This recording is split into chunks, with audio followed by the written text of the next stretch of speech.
مہینہ ہے، لیکن ان رمضان میں بھی یہ تیسرا اور آخری عشرہ جو آج مغرب کے بعد سے شروع ہونے والا ہے، یہ سارے مہینے کا عطر اور نچوڑ ہے. یعنی رمضان کے اندر بھی اس عشرے کو، یعنی ان 10 دنوں کو یا 9 دن کو جو 29 یا 30 تاریخ تک آئیں گے، خصوصی اہمیت اور خصوصی فضیلت حاصل ہے. اور حدیث میں آتا ہے کہ جب یہ عشرہ داخل ہوتا، جب یہ 10واں آخری عشرہ شروع ہونے والا ہوتا، تو نبی کریم سرور دو عالم صلی اللہ علیہ وسلم کا معمول یہ تھا کہ شد بیضرہ وایقظ اہلہ واحیا لیلہ، کہ جب یہ آخری عشرہ آتا تھا تو شد میزرہ، اپنی کمر کس لیتے تھے. کمر کسنے کے معنی یہ کہ عبادت کے لیے، زیادہ سے زیادہ عبادت کے لیے اپنے آپ کو تیار فرما دیتے تھے. اب ذرا سوچئے کہ تیار فرماتے، کمر کس کے، وَأَيْقَظَ أَهْلَهُ، اور اپنے گھر والوں کو جگاتے تھے، وَأَحْيَا لَيْلَهُ، اور اپنی رات کو زندہ رکھتے تھے، یعنی ساری رات جاگتے تھے.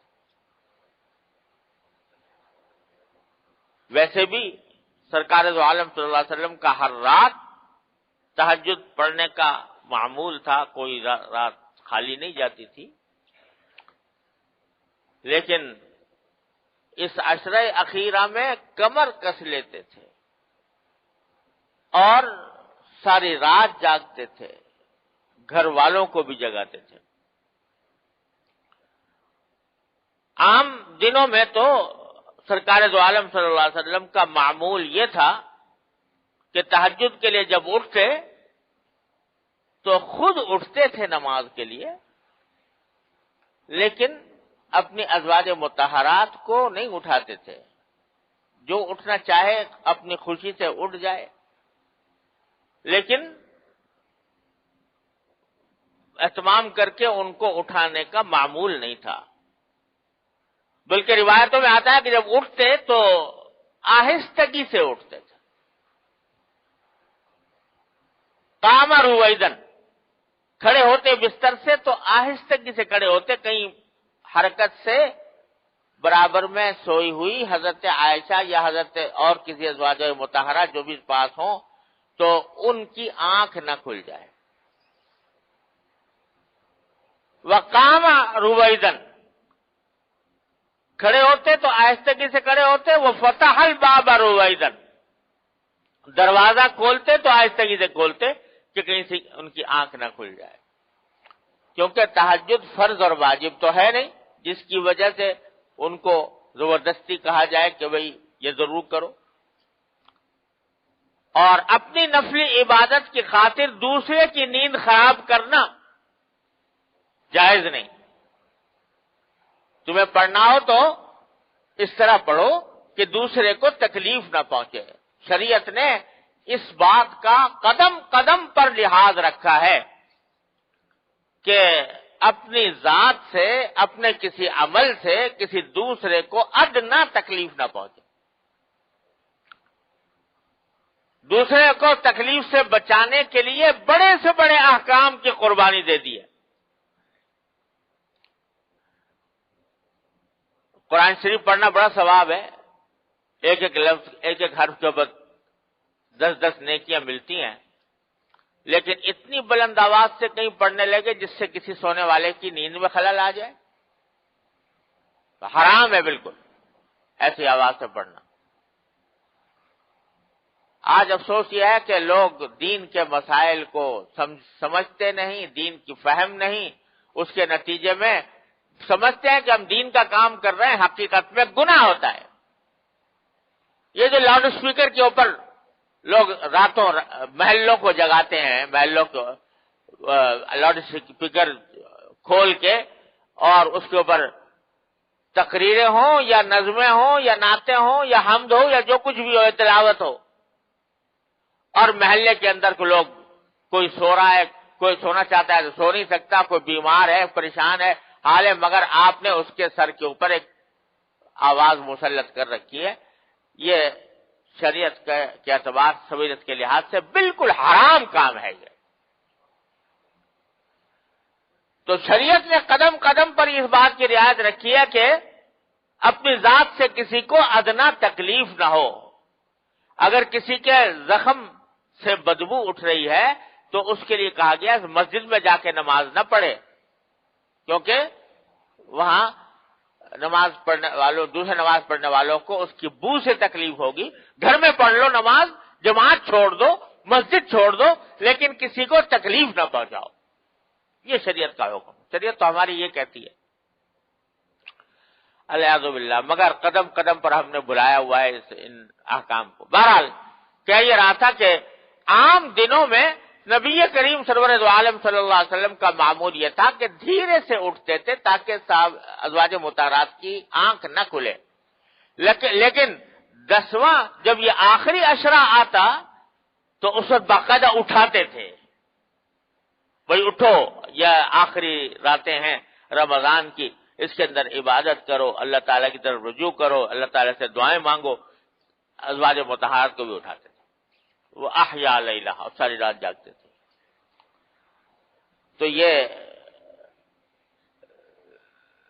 حدیث میں، ایک حدیث میں جو فرمایا کہ رمضان کا جو پہلا حصہ ہے، یعنی پہلا عشرہ، وہ رحمت کا عشرہ ہے، اور دوسرا عشرہ جو آج یہ ختم ہو رہا ہے یہ مغفرت کا عشرہ ہے.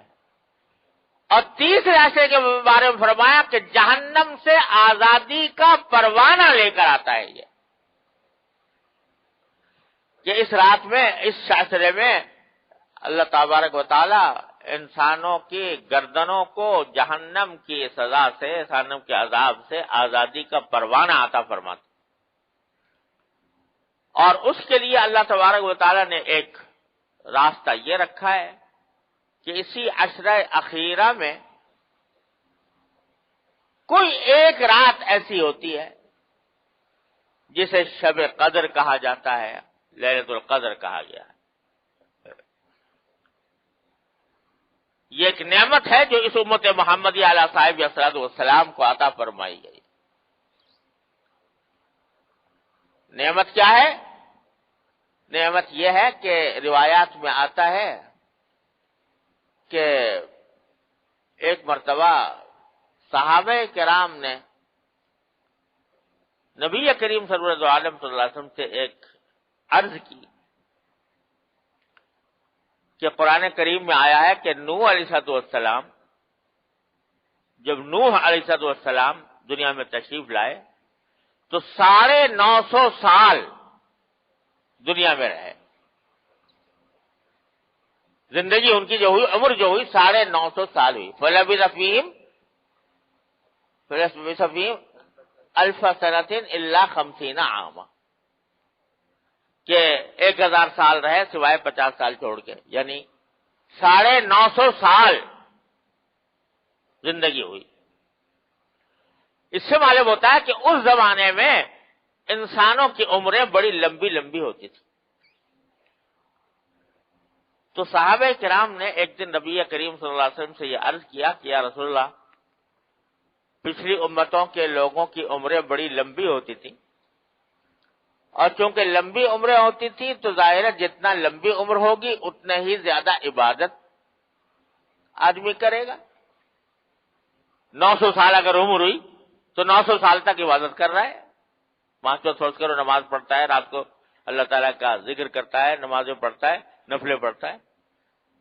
تو اس کے نامہ اعمال میں نیکیاں خود بخود بہت زیادہ ہو گئی. ہماری عمریں تو 60 ہو گئی، 70 ہو گئی، 80 ہو گئی، 90 ہو گئی، 100 ہو گئی، بہت ہو گئی، بہت ہو گئی تو 100 ہو گئی. تو ہمیں تو اتنا موقع ملا نہیں.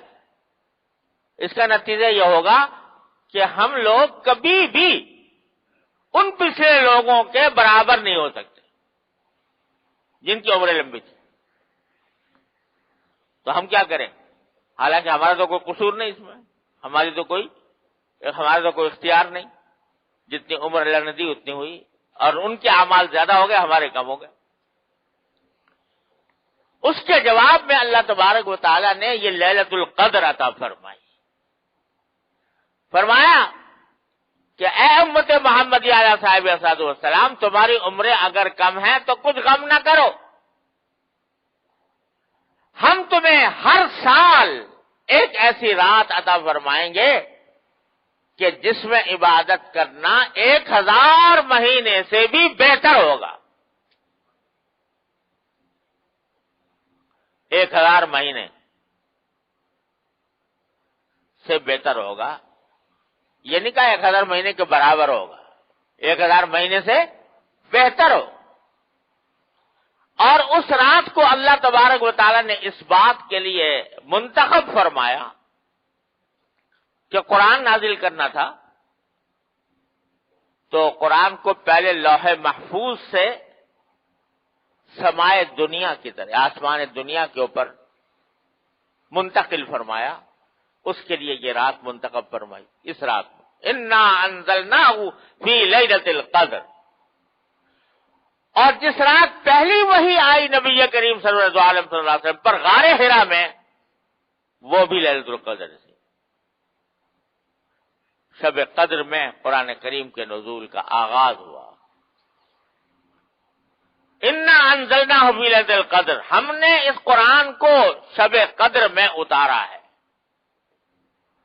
وما ادراک ما لیلۃ القدر، اور تمہیں کیا پتا لیلۃ القدر کیا چیز ہے؟ لیلۃ القدر خیر من الف شہر، یہ لیلۃ القدر 1000 مہینے سے بہتر ہے. اور بہتر کا لفظ کے لیے قرآن نے خیر کا لفظ استعمال کیا ہے. جو تھوڑا بہت اگر 19-20 کا فرق ہو نا تو وہاں پر یہ لفظ استعمال نہیں ہوتا، بلکہ بہت بہتر ہے. 1000 مہینے سے بہت بہتر ہے. کیا مانا کہ اس رات میں جو تم عبادت کرو گے وہ 1000 مہینے کی عبادت سے بھی زیادہ افضل اور زیادہ موجب اجر سمجھی جائے گی. کیا ہوتا ہے اس رات میں؟ آگے فرمایا تنزل الملائکۃ والروح فیہا بإذن ربہم من کل امر، کہ اس رات میں کیا ہوتا ہے کہ ملائکہ، اللہ کے فرشتے، والروح، اور روح سے مراد اکثر مفسرین کے مطابق روح القدس یعنی حضرت جبریل علیہ السلام ہے. وہ ملائکہ نازل ہوتے ہیں. روح القدس یعنی جبریل علیہ السلام نازل ہوتے ہیں اللہ تعالی کے حکم سے، من کل امر، ہر قسم کا فیصلہ لے کر. کیا ہر قسم کا فیصلہ ہم اور آپ نہیں سمجھ سکتے؟ ہر قسم کا فیصلہ لے کر نازل ہوتے ہیں. اللہ تبارک و تعالی نے جو فیصلے کیے ہوئے ہوتے ہیں، فلاں کو بخش دینا ہے، فلاں کے رزق میں ترقی دینی ہے، فلاں کے عمر میں ترقی برکت دینی ہے، فلاں کا یہ کام کرنا ہے، فلاں کا وہ کام کرنا ہے، یہ سب بھی اس میں داخل ہے. اور اللہ تعالیٰ کی نہ جانے کتنی اندیکھی رحمتیں ہیں جو یہ ملائکہ اور روح القدس لے کر نازل ہوتے ہیں.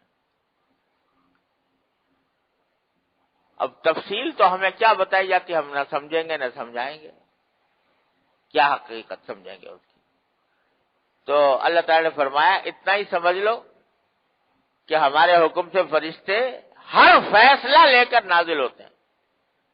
کیا فیصلہ نازل ہوتے ہیں تم کیا جانو کیا فیصلہ، لیکن ہماری رحمت کے فیصلے ہوتے ہیں، ہمارے کرم کے فیصلے ہوتے ہیں.